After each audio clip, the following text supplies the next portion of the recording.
Tabor.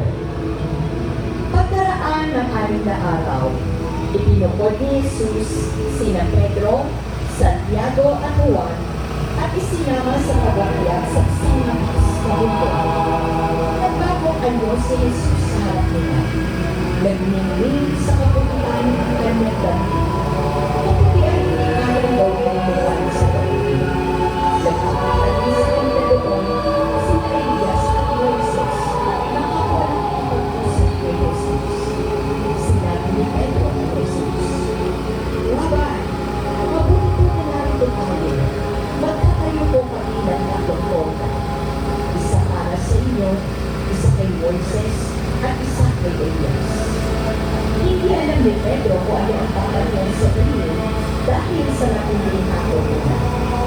May lumitaw na ulap at nililipan sila. Isang tinig ang narinig nila mula sa ulap.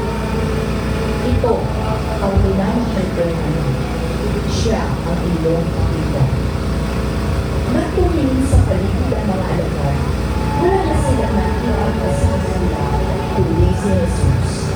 Ang umahin ng ang pagbabagong anyo ni Jesus sa bundok ng Tabor ay nasa pangangalaga ng pamilya Rojas at Santa Maria ng nayon ng bagong bayan.